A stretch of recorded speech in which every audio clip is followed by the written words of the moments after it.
नमस्कार, welcome to your own YouTube channel Sanatan Gyan ki Ganga. Friends, human being is a conscious living creature like me and an intelligent and curious living creature like you.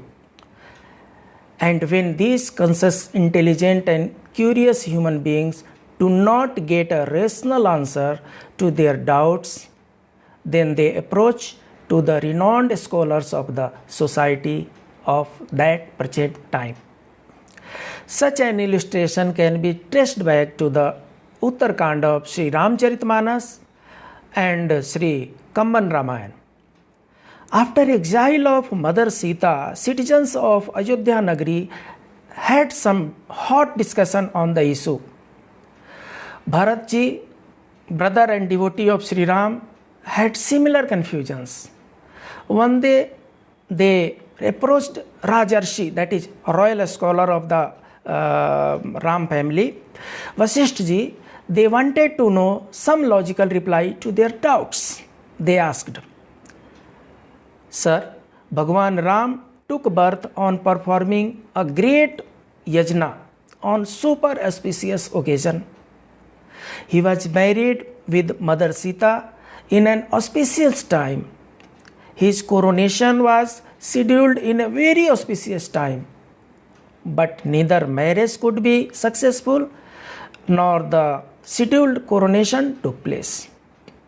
After marriage, Bhagwan Sri Ram had to proceed to forest for 14 years, leaving his kingdom and royal life behind. And on completion of 14 years of forest life, when he got his kingdom back, Mother Sita was exiled again to forest to live a very rough and tough life.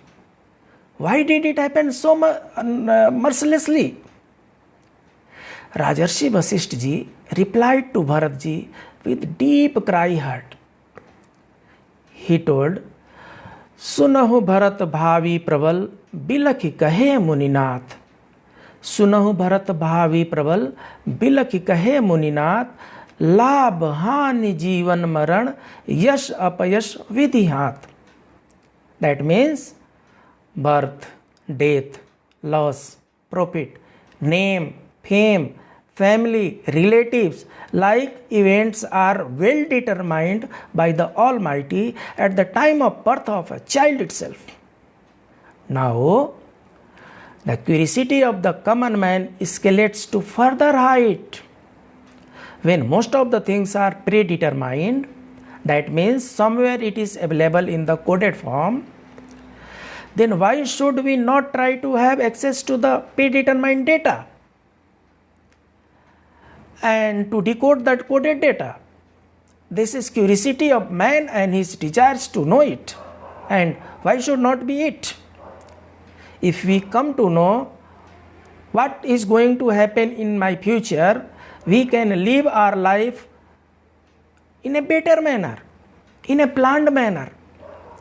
Hurdle was only to have access to the predetermined data and to decode that coded data. Such curiosity could be well founded even in Treta Yuga and Dwapar Yuga, and is equally relevant even in today's scientific era. Today's man also desires to know as to how his childhood would be, how luxurious his adulthood would be, and how comfortable his old age would be. He has similar curiosity for his nears and dears also. Today, modern intellectuals try to find accurate answers to their unending futuristic questions. Our ancestors, forefathers, grandfathers were capable enough to develop a systematic, reliable and logical science on the subject, which we know as astrology, Jyotish. Yes, through astrology, Jyotish, we try to find out answers to our so many questions related to future events. So today, in scientific era, why should I learn Jyotish? Why many people have faith in it and why still some persons do not have faith in astrology, this will be discussed in the next lecture. Till then, have a good day. Namaskar.